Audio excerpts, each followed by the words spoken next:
Hello students and parents, welcome to our channel Y school learning. मेरा नाम है तेजप्रीत और आज हम बात करने वाले हैं बहुत ही इम्पोर्टेंट पॉइंट की, जो है पंजाब की एमबीबीएस और बीडीएस की काउंसलिंग फॉर 2021 सीज़न।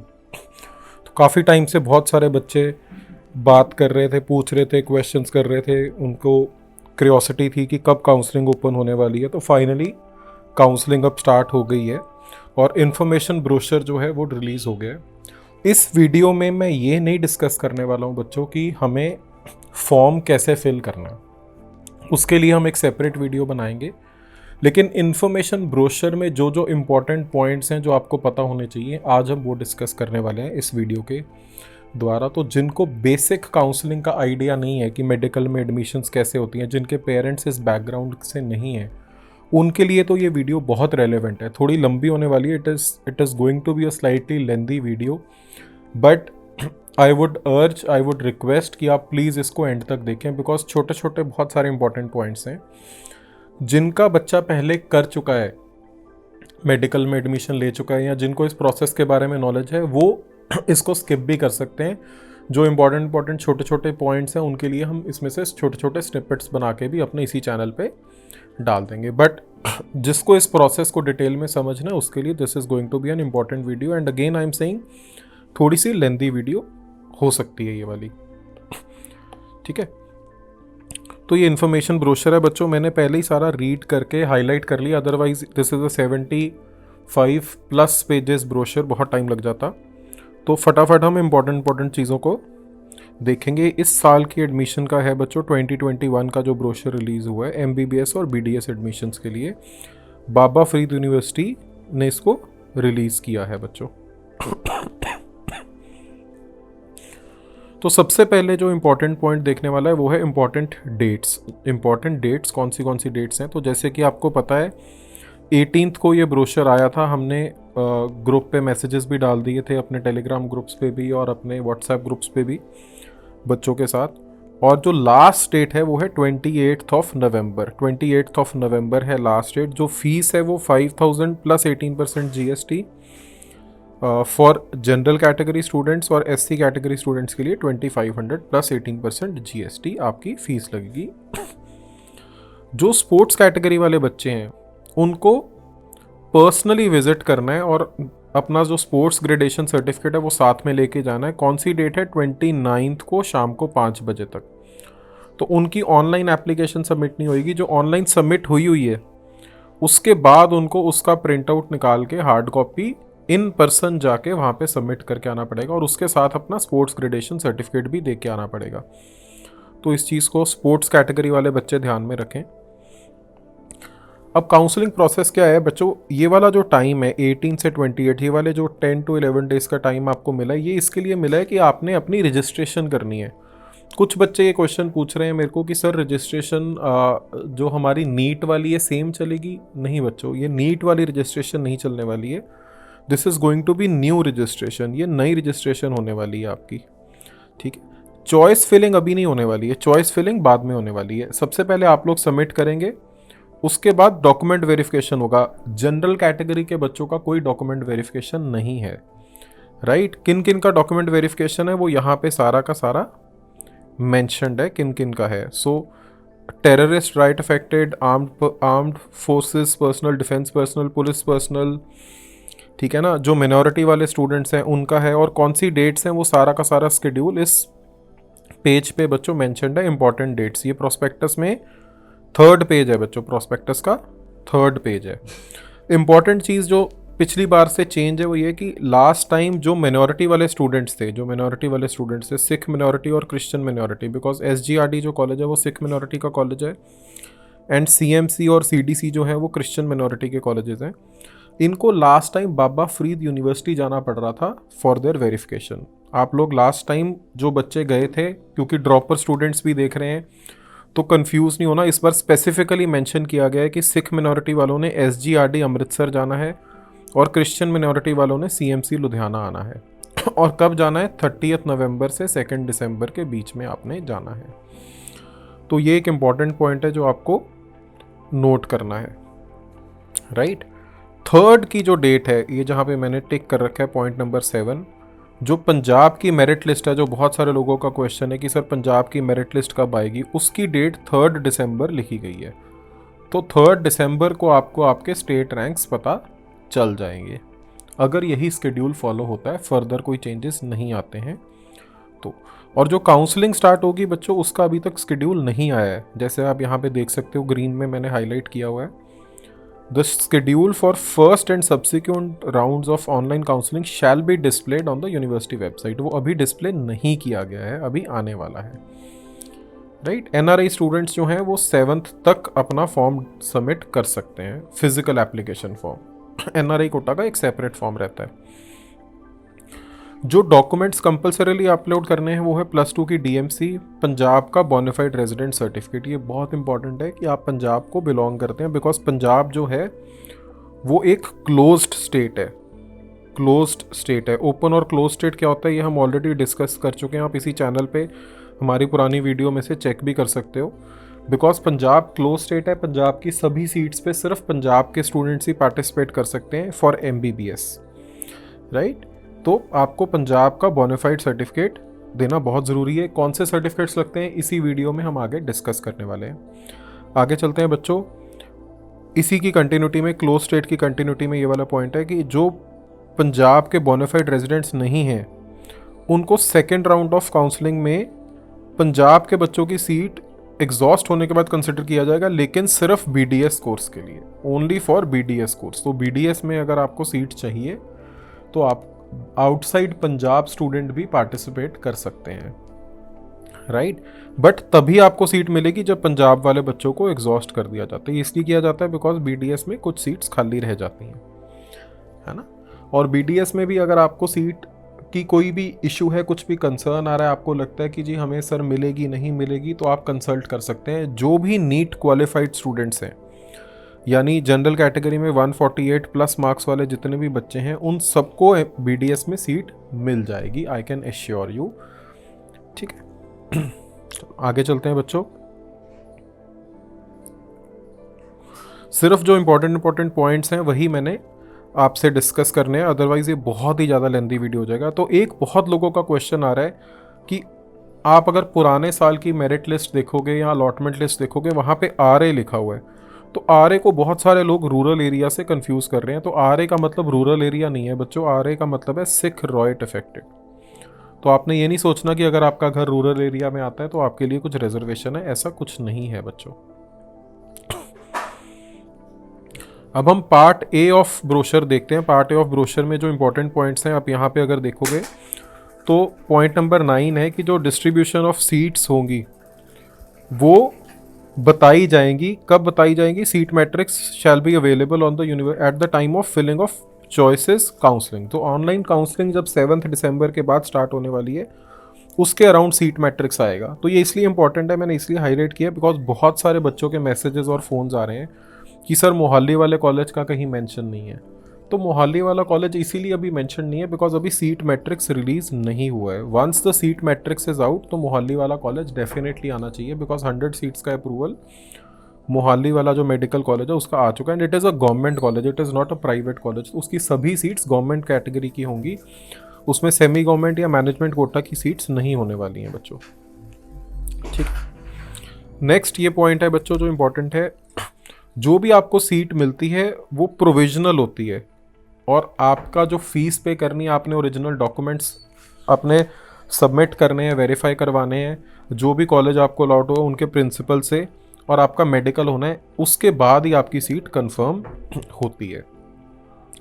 जैसे कि मैंने अभी थोड़ी देर पहले भी कहा था कि अगर स्केड्यूल सेम रहता है तो ये हर साल कोई ना कोई लीगल बैटल आ जाती है जिस कारण से स्केड्यूल कई बार चेंज करना पड़ जाता है। तो अगर कुछ भी चेंज होगा तो आपने सिर्फ ऑफिशियल वेबसाइट पे ही बैंक करना है, जो है bfuhs.ac.in, और कहीं पे आपने नहीं देखना।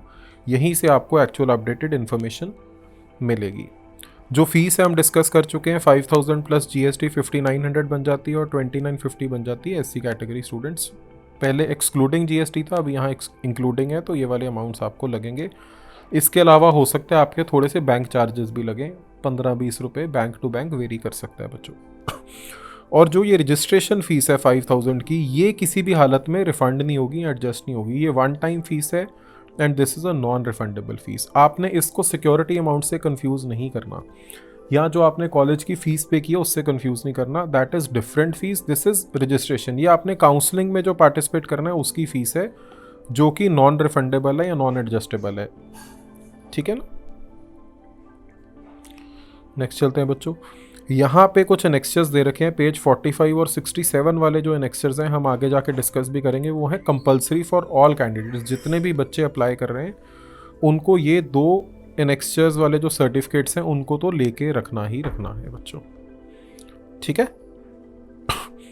आगे चलते हैं। ये है प्रोसेस ऑफ ऑनलाइन काउंसलिंग।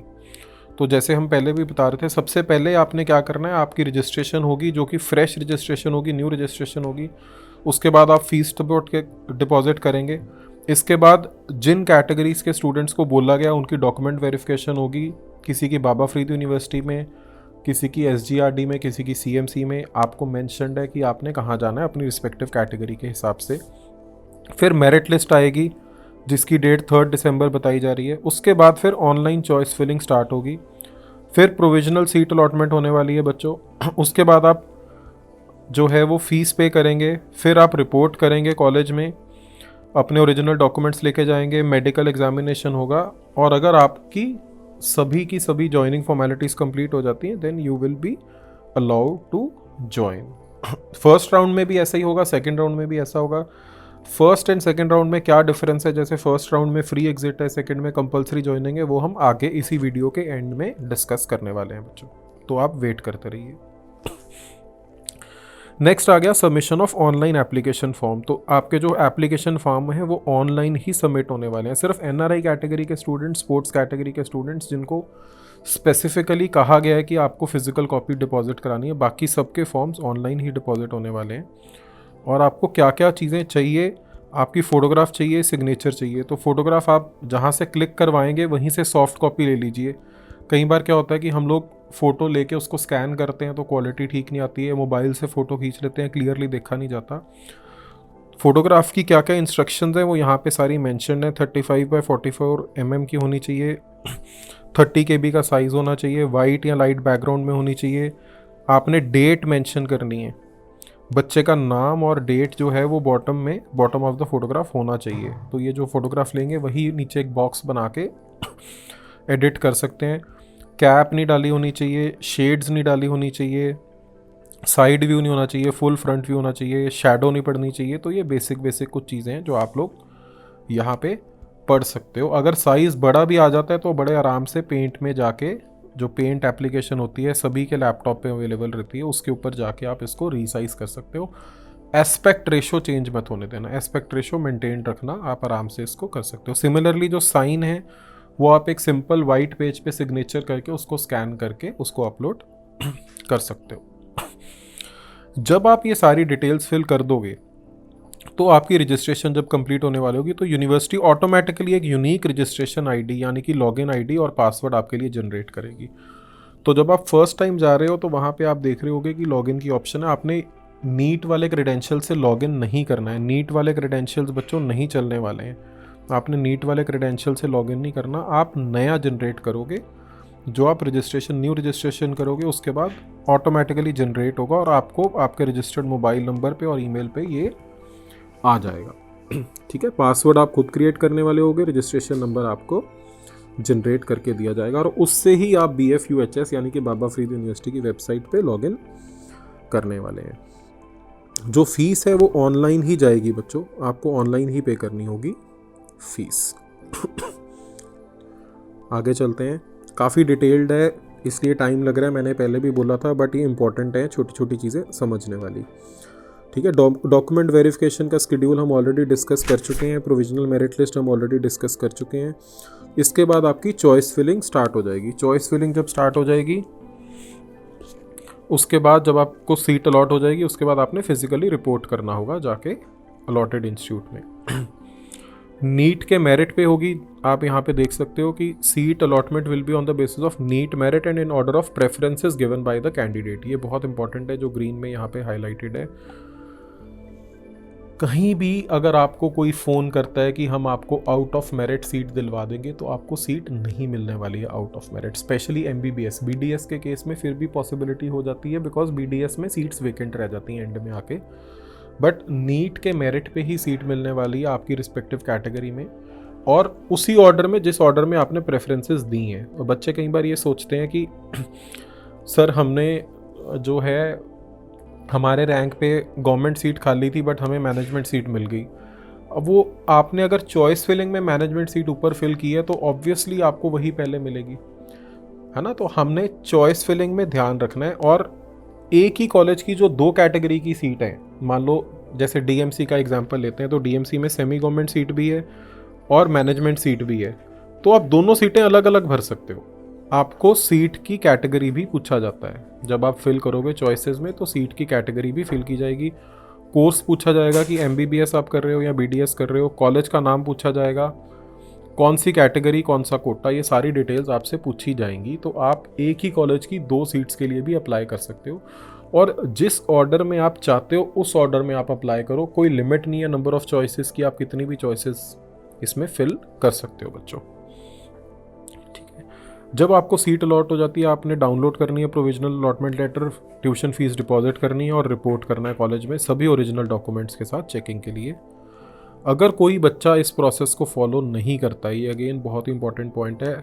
कई बार क्या होगा कि सर नीट का रिजल्ट आया, हमने देखा नहीं जी, हमारे से मिस हो गया, डेडलाइन निकल गई, तो आपकी सीट ऑटोमेटिकली कैंसिल कर दी जाएगी बिना आपको कुछ कम्युनिकेट किए। तो आपने यहाँ पे बिल्कुल भी केयरलेस नहीं होना है, केयरफुली करना है। ऐसे केसेस बीच में आए हैं कि बच्चा कहीं घूमने चला गया, वेबसाइट नहीं देखी, कोई घर पे बीमार हो गया और काउंसलिंग निकल गई, आपकी वो सीट आपको नेक्स्ट राउंड में ऑटोमेटिकली नहीं मिलेगी।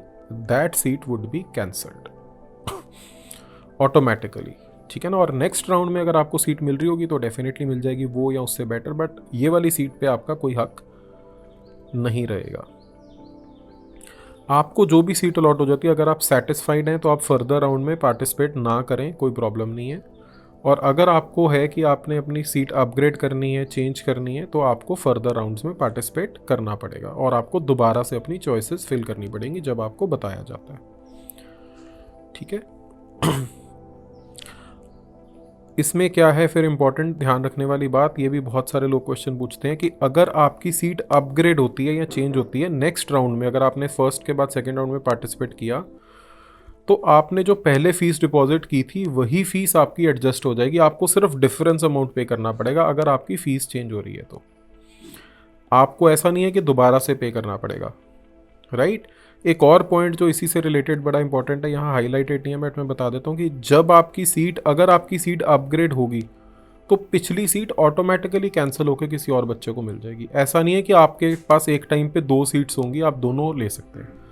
फर्स्ट राउंड में मान लो आपकी 5th चॉइस मिली थी, सेकेंड राउंड में आपकी फर्स्ट चॉइस मिल गई, तो ये वाली ऑटोमेटिकली कैंसिल है। ऐसा नहीं है कि आप इसमें और इसमें से अब दोबारा से चूज़ कर सकते हो, अब आपकी सिर्फ यही सीट है और ये वाली ऑटोमेटिकली कैंसिल हो चुकी है आपकी। So this you should understand, ठीक है।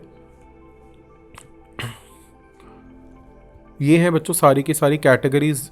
जनरल कैटेगरी का कोड 11 है, तो आप अगर पिछले साल की कट ऑफ्स देख रहे होगे, पिछले साल की अलॉटमेंट्स देख रहे होगे, तो आपको ये वाले कोड्स बड़े आराम से वहाँ पे दिख रहे होंगे। तो ये एक रेडी रेफरेंस है पेज नंबर 16 पे प्रोस्पेक्टस पे। एक ये बच्चों काफ़ी सारे लोग क्वेश्चन पूछते हैं जो इकोनॉमिकली वीकर सेक्शन के हैं, OBC कैटेगरी के हैं, BC कैटेगरी के हैं, उनको जो आपका सर्टिफिकेट इशू कराना है वो गवर्नमेंट ऑफ पंजाब का ही होना चाहिए। अगर आप सेंट्रल लिस्ट में आ रहे हैं तब भी आपको गवर्नमेंट ऑफ पंजाब का सर्टिफिकेट ही यहाँ पे डिपॉजिट करवाना होता है। तो ये कई बच्चों का कॉल आता है कि सर हमारा पंजाब का मेरिट बनता है बट हम पंजाब के BC या EWS कैटेगरी में नहीं आते हैं बट सेंटर में आते हैं, तो सेंटर वाला वैलिड नहीं है, पंजाब वाला बच्चों आपको इशू कर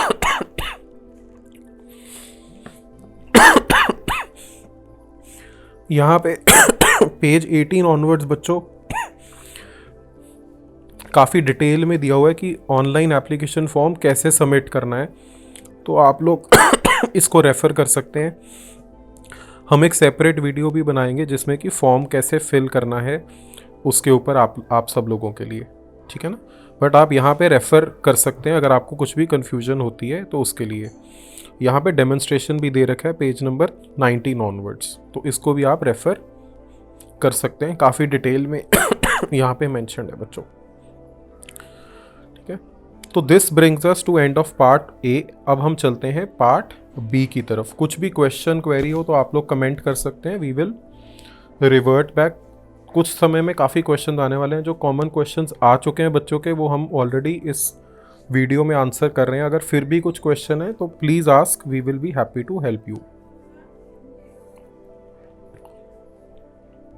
ये है बच्चों, अगर आप देखो तो जो ऑफिशियल नोटिफिकेशन है जो इशू की गई है उसी का स्कैन है कि कैसे कैसे सीट स्लॉट होने वाली हैं। इसमें जो जो इम्पोर्टेंट पॉइंट्स हैं वो मैंने आगे हाईलाइट कर रखे हैं।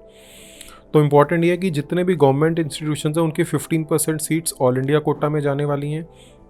85% सीट्स जो हैं वो पंजाब के बच्चों के लिए हैं और पंजाब के बच्चों को मिलने वाली हैं, बट उसके लिए आपको पंजाब का बोनाफाइड रेजिडेंट होना बहुत ज़रूरी है। ठीक है, ये फ़ीस स्ट्रक्चर है बच्चों। जो गवर्नमेंट कॉलेजेस हैं एमबीबीएस के लिए, गवर्नमेंट कॉलेजेस, उनकी फर्स्ट ईयर की फ़ीस 1.58 लाख रहने वाली है। हर साल 10% इंक्रीज़ होगी। बीडीएस की जो गवर्नमेंट कॉलेजेस की फ़ीस है वो 80,000 रहने वाली है फर्स्ट ईयर के लिए, और हॉस्टल फ़ीस जो है वो 19,000-1800 होने वाली है, including room rent, electricity charges and utensils. ठीक है, अगर आप प्राइवेट कॉलेजेस की बात करें तो एमबीबीएस की फ़ीस गवर्नमेंट कोटा की जो सीट्स हैं वो 3.68 लाख और मैनेजमेंट कोटा की 9.45 लाख फर्स्ट ईयर की होने वाली है, विथ 10% इंक्रीज़ एवरी ईयर। जो क्वेश्चन बहुत सारे लोग पूछ रहे हैं, आदेश का अभी भी केस पेंडिंग है, तो जो भी फाइनल डिसीजन होगा उसी के बेसिस पे फीस डिसाइड की जाएगी, गवर्नमेंट कोटा की भी और मैनेजमेंट कोटा की भी। सो आदेश का अभी फाइनल नहीं है। बीडीएस की अगर बात करें तो गवर्नमेंट कोटा की सीट 1.65 और मैनेजमेंट कोटा की 2.2 लाख फीस जो है वो होने वाली है। इसमें कुछ कॉलेजेस जो हैं वो स्पेशल डिस्काउंट्स भी देते हैं बच्चों को, तो अगर आपको इस तरह का कुछ स्पेशल डिस्काउंट्स, जिन बच्चों को बीडीएस करनी है और प्राइवेट कॉलेजेस में जाना है, तो कुछ कॉलेजेस स्पेशल डिस्काउंट्स इसमें देते हैं, बिकॉज जैसे कि मैंने आपको बताया कि बीडीएस में थोड़ा सा इशू रहता है सीट्स फिल होने में, तो कंपटीशन ज़्यादा है। तो आप कंसल्ट कर सकते हैं, मैं आपको गाइड कर दूंगा इंडिविजुअल लेवल पे कि कहाँ पे आपको एक बेटर डील मिल सकती है। राइट, एसजीआरडी अमृतसर की जो फ़ीस है वो एमबीबीएस की 9.45 लाख ही रहने वाली है, और बीडीएस की जो फ़ीस है वो 2.2 लाख रहने वाली है। सिमिलरली अगर सीएमसी की बात करें तो सीएमसी की 6.6 लाख रहने वाली है और 2.2 लाख रहने वाली है बीडीएस कोर्स के लिए। तो सीएमसी का फ़ीस स्ट्रक्चर जो है वो कम है एज़ कम्पेयर टू बाकी सब all the other private colleges. Hostel fees जो है वो 3 तरह की कैटेगरीज हैं, non AC room, special room, तो ये आप यहाँ पे देख सकते हैं पेज नंबर 29 पे। ठीक है, आगे चलते हैं। स्पोर्ट्स कैटेगरी की मैंने बात की थी, तो स्पोर्ट्स में 11th और 12th की अचीवमेंट्स को ही इंपॉर्टेंस दी जाने वाली है। बहुत सारे बच्चे पूछते हैं कि सर 11th 12th में स्पोर्ट्स बंद कर दिया था बट 10th तक खेलते थे, तो क्लियरली मेंशन किया गया है यहाँ पे कि 11th एंड 12th के ही जो आपकी अचीवमेंट्स हैं उसका आपको बेनिफिट दिया जाएगा बच्चों। राइट, आगे चलते हैं, आगे देखते हैं।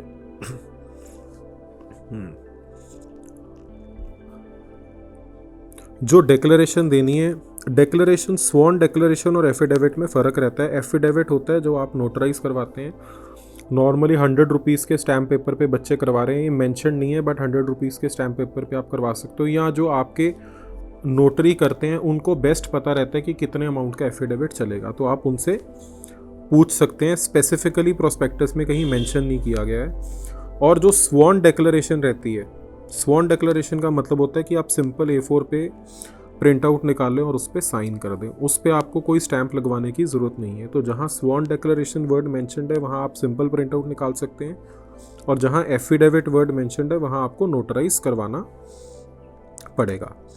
एक और क्वेश्चन बहुत सारे ड्रॉपर स्टूडेंट्स पूछते हैं, वो ये है कि अगर सर ऑलरेडी पिछले साल एडमिशन ले ली थी एमबीबीएस में तो हम एलिजिबल हैं कि नहीं। तो क्लियरली मेंशन किया गया कि आप लोग एलिजिबल हैं, बट आप जिस कॉलेज में पढ़ रहे थे उससे आपको एनओसी लेना पड़ेगा, और ये वैसे भी ज़रूरत होगी बिकॉज अदरवाइज़ आपके ओरिजिनल डॉक्यूमेंट्स तो वहीं सबमिटेड है, एंड विदाउट ओरिजिनल डॉक्यूमेंट्स आपकी सीट फाइनल नहीं होगी काउंसलिंग प्रोसेस में।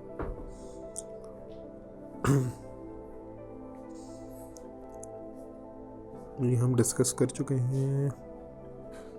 हाँ, ये इम्पॉर्टेंट पॉइंट है एक और, कि जब आपको ऑनलाइन काउंसलिंग में सीट अलॉट होती है तो आपने जो फीस डिपॉजिट करानी होती है वो यूनिवर्सिटी के नाम पे आप करवाते हैं, आप कॉलेज के नाम पे नहीं करवाते हैं, यूनिवर्सिटी के नाम पे कराते हैं। इसीलिए अगर फर्दर राउंड में आपकी अपग्रेड होती है तो आपको दोबारा पे नहीं करना पड़ता, और ये सारी की सारी फ़ीस ऑनलाइन डिपॉजिट होती है, ऑनलाइन होती है डिपॉजिट, ये वाली fees.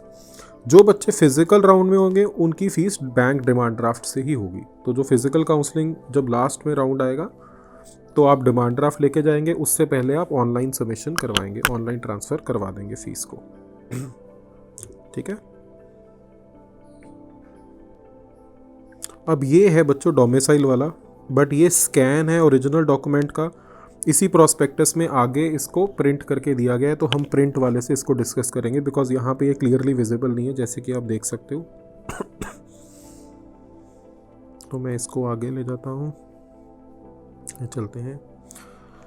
Before that printed typed वाला जो पोर्शन आ रहा है उससे पहले एफिडेविट्स आ गए हैं, तो उनको डिस्कस कर लेते हैं। ये एफिडेविट की पहले भी बात हुई थी, पेज 45 वाला एक एफिडेविट था और पेज 67 वाला। तो ये एफिडेविट कंपलसरी है सभी कैंडिडेट्स के लिए। ये आपने जिस स्कूल से 11th एंड 12th किया उनके प्रिंसिपल से आपने बनवाना है। लेटर हेड पे बन जाएगा तो बहुत बढ़िया, अगर लेटर हेड पे नहीं भी बनता तो भी आपने टेंशन नहीं लेनी, आपके प्रिंसिपल के साइन और सिग्नेचर होने बहुत ज़रूरी हैं।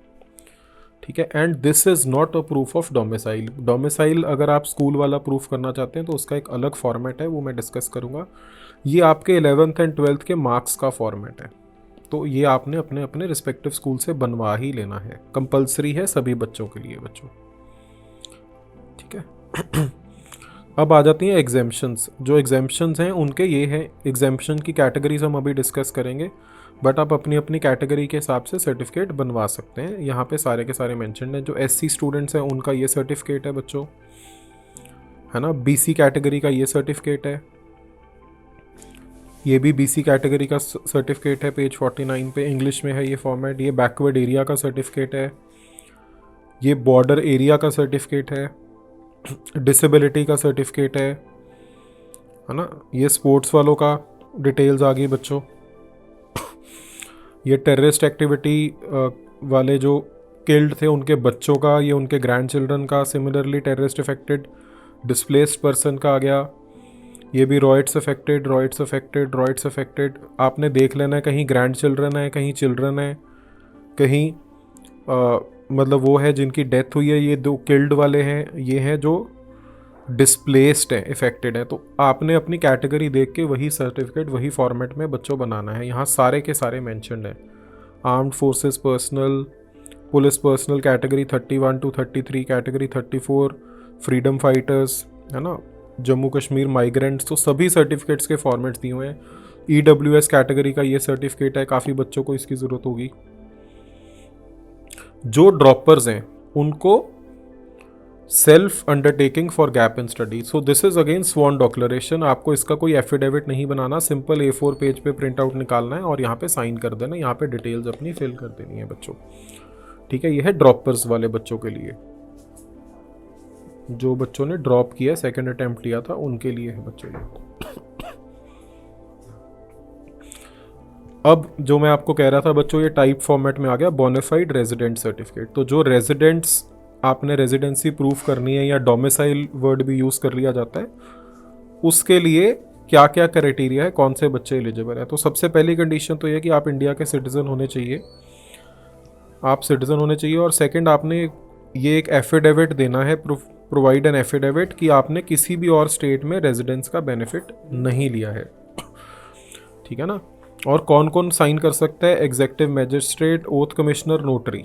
तो ये लोग हैं जो ऑथराइज कर सकते हैं। अब इसका मतलब ये नहीं है, आप क्लियरली पढ़ो एफिडेविट में भी, obtained the benefit of residence is any other state. तो इसका मतलब ये नहीं है कि आप ऑल इंडिया की जो काउंसलिंग है उसमें पार्टिसिपेट नहीं कर सकते।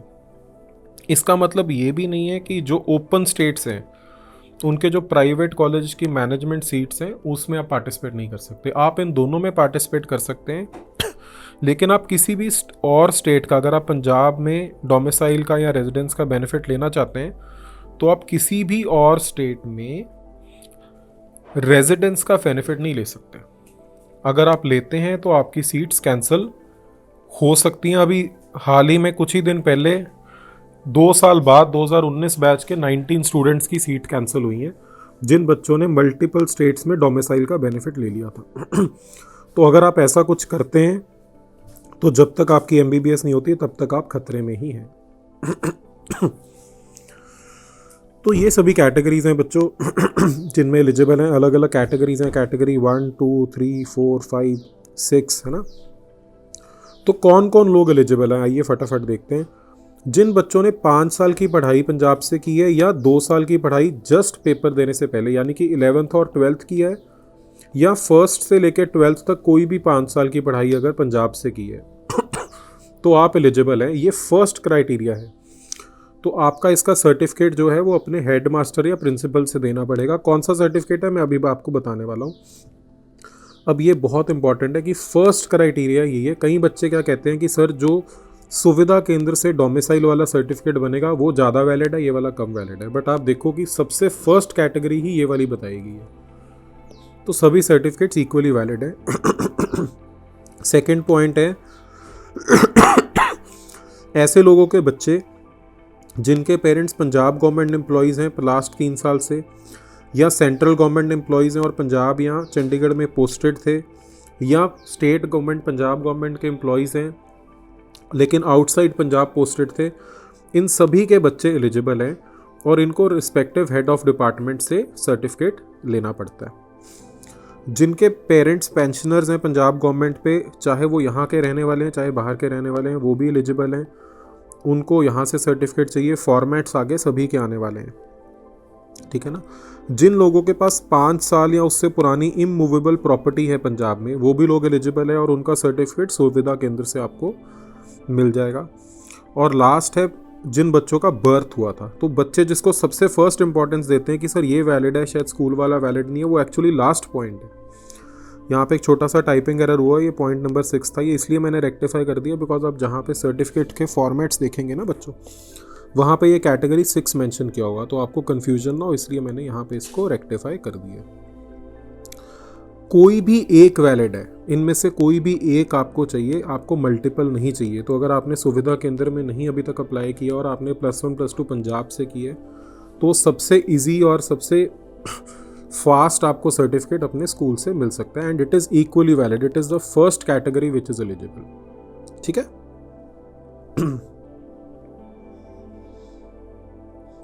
ये आ गया बच्चों जो हेड ऑफ डिपार्टमेंट से आपने सर्टिफिकेट लेना, उसका फॉर्मेट आ गया ये आ गया स्कूल से लेने का फॉर्मेट। अब आप देखो कि ये 11th 12th वाले फॉर्मेट से डिफरेंट है। ये आपकी कैटेगरी 1 आ गई। तो जिन बच्चों ने 11th 12th की है या जिन बच्चों ने जो है वो फर्स्ट से लेकर 12th के बीच में कोई 5 साल की पढ़ाई की है, दोनों के लिए ये वाला सर्टिफिकेट है और स्कूल के प्रिंसिपल से आप लोग ले सकते हैं। सिमिलरली जो कैटेगरी 2 थी उसका A पार्ट का सर्टिफिकेट आ गया। ये कैटेगरी 2 के B का अब आप यहाँ पे देख सकते हो, यहाँ पे ये सारी की सारी कैटेगरी मेंशन्ड है। Category 2A, category 2B, 2C, इस तरह से सभी कैटेगरीज की। ये कैटेगरी 1 थी स्कूल वाली, तो this is category 1, this is category 2A। इस तरह से आपको सभी कैटेगरीज के सर्टिफिकेट्स बच्चों मिल जाएंगे। और मैं आपको जो बता रहा था कैटेगरी 6 है बॉर्न वाली, तो ये है बॉर्न वाली कैटेगरी। ये है अगर आपके पास कैटेगरी 5 जो था कि आपके पास इमूवेबल प्रॉपर्टी है, तो आपने देख लेना किस कैटेगरी का आप सर्टिफिकेट बनवा रहे हैं और उसी कैटेगरी, अगर आप 5 साल से ज़्यादा पंजाब में सेटल्ड है तो ये वाला सर्टिफिकेट है, वो कैटेगरी 4 थी। आपने अपनी कैटेगरी वाला सर्टिफिकेट का फॉर्मेट ही लेके जाना है और बनवाना है। आप सिंपल इसको टाइप करवा सकते हैं वहाँ पे जाके, नोटराइज जो आपका नोटराइज सुविधा केंद्र में आप दे सकते हैं, अप्लाई कर सकते हैं और वो आपको सर्टिफिकेट बना के दे देंगे, ठीक है। जो भी रिस्पेक्टिव प्रूफ है वो आपको लेके जाना पड़ेगा अपनी कैटेगरी प्रूफ करने के लिए। एक जो पेज नंबर 45 के अलावा दूसरी बात हुई थी कंपलसरी, पेज 67, वो है एफिडेविट, जो स्टेप 1 पे ही पूछा जाता है। तो अगर बच्चा 18 ईयर्स से कम है यानी कि माइनर चाइल्ड है तो पेरेंट या गार्डियन का एफिडेविट लगेगा, और अगर 18 प्लस है तो बच्चे का लगेगा। इन दोनों में से कोई एक ही लगाना है, दोनों की ज़रूरत नहीं है।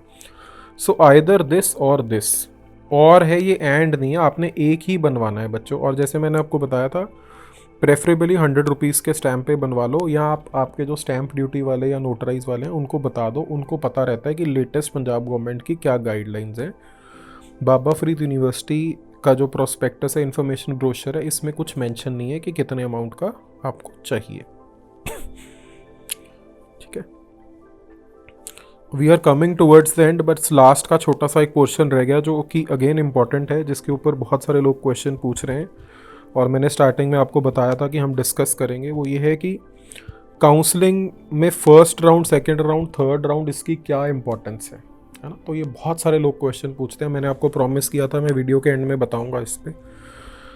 तो ये एक टेबल है जो कि मेडिकल काउंसिल ऑफ इंडिया ने, जो पहले MCI तो होता था, अब NMC बन गया, उनकी तरफ से आया गया। तो हम अब स्टेट की बात करने वाले हैं। स्टेट का जो फर्स्ट राउंड है उसमें फ्री एग्जिट है। फ्री एग्जिट का मतलब है कि आपने अप्लाई किया, आपको सीट अलॉट हुई या आपको अलॉट नहीं हुई। अगर आपको अलॉट हुई, आपने ज्वाइन किया या नहीं किया, किसी भी हालत में आप फर्दर राउंड में पार्टिसिपेट कर सकते हैं, आपको कोई प्रॉब्लम नहीं है, कोई कंपल्शन नहीं है सीट ज्वाइन करने की। जब आप स्टेट के सेकेंड राउंड में आ जाते हैं तो आपको अगर सीट अलॉट हो जाती है और आप नहीं ज्वाइन करते हैं तो क्या है, exit with forfeiture of fees. तो जो आपने सिक्योरिटी अमाउंट डिपॉजिट किया, सिक्योरिटी अमाउंट कितना है, अगर आप प्राइवेट कॉलेजेस में पार्टिसिपेट करना चाहते हैं तो 1 लाख, गवर्नमेंट कॉलेजेस का 10,000। तो सिक्योरिटी अमाउंट आपका फॉरफिट कर दिया जाएगा, ये अमाउंट आपको वापस नहीं मिलेगा, लेकिन और आप काउंसलिंग को एग्जिट कर सकते हैं। ठीक है, अगर आपको सीट अलॉट भी हो जाती है और आप ज्वाइन भी कर लेते हैं तो फिर क्या है कि आप फर्दर राउंड्स ऑफ काउंसलिंग के लिए नॉट एलिजिबल हो जाते हैं, आप फर्दर राउंड में एलिजिबल नहीं हो जाते। अगर आपको सीट मिल जाती है और आप ज्वाइन कर लेते हैं तो आपने ये जो सिक्योरिटी अमाउंट दिया था ये आपकी फ़ीस में एडजस्ट हो जाता है जो आपने कॉलेज की पे करनी थी। मॉपअप राउंड में अगर आप ज्वाइन कर लेते हैं तो आप अगेन फर्दर राउंड्स के लिए नॉट एलिजिबल हो जाते हैं। ठीक है, इसको मैं थोड़ा और डिटेल में भी आपको बच्चों एक्सप्लेन कर देता हूँ यहाँ पे। ठीक है, इसके अलावा बाकी सारे पॉइंट्स हमारे कवर हो गए हैं। अब मैं फटाफट आपको जो है वो इस पॉइंट को एक्सप्लेन कर देता हूँ एक छोटा सा वो बना के। सेकेंड राउंड सबसे इम्पॉर्टेंट राउंड है। सेकेंड राउंड बहुत ही एक इम्पॉर्टेंट राउंड है। सेकेंड राउंड में क्या होने वाला है, हम एक फ्लो चार्ट बना लेते हैं। आपने अप्लाई किया, अब 2 सिचुएशन हो सकती हैं, है ना, 2 सिचुएशन हो सकती हैं। क्या 2 सिचुएशन हो सकती हैं देख लेते हैं हम। या तो आपको सीट अलॉट होती है या आपको सीट अलॉट नहीं होती है ना। अगर आपको सीट अलॉट नहीं होती है तो आप फर्दर राउंड के लिए एलिजिबल हैं, और आपका जो सिक्योरिटी अमाउंट था वो कैरी फॉरवर्ड हो जाता है, यानी कि आप उसको आगे लेके जा सकते हैं। अगर आप विड्रॉ कर लेते हैं, आप कहते हैं कि हमने फर्दर पार्टिसिपेट नहीं करना, तो आपका सिक्योरिटी अमाउंट रिफंड हो जाता है। ठीक है, तो अगर आपको सीट अलॉट नहीं होती है तो आप नेक्स्ट राउंड के लिए एलिजिबल फॉर नेक्स्ट राउंड। ठीक है ना, और अगर आपका सिक्योरिटी अमाउंट कैरी फॉरवर्ड हो जाता है, अगर आप विड्रॉ कर लेते हैं तो आपका सिक्योरिटी अमाउंट रिफंड हो जाता है, आपका कोई नुकसान नहीं होता। अगर अलॉट हो जाती है तो फिर अगेन देयर आर 2 सिचुएशंस। क्या हो सकती हैं,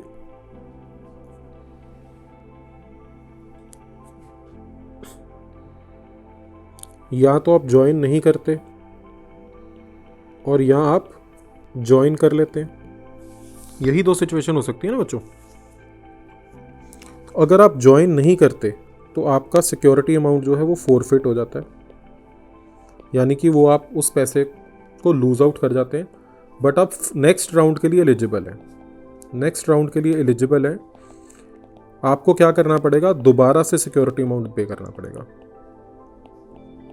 पे सिक्योरिटी अमाउंट अगेन, तो जो 1 लाख रुपीज़ था, अगर आप मैनेजमेंट कॉलेज के लिए जा रहे हैं, आपने अप्लाई किया, आपको सीट अलॉट हुई, आपने ज्वाइन नहीं किया, आपका जो 1 लाख रुपीज़ थे वो गए, आप नेक्स्ट राउंड के लिए एलिजिबल हैं, आपको 1 लाख रुपीज़ दोबारा डिपॉजिट करवाने पड़ेंगे।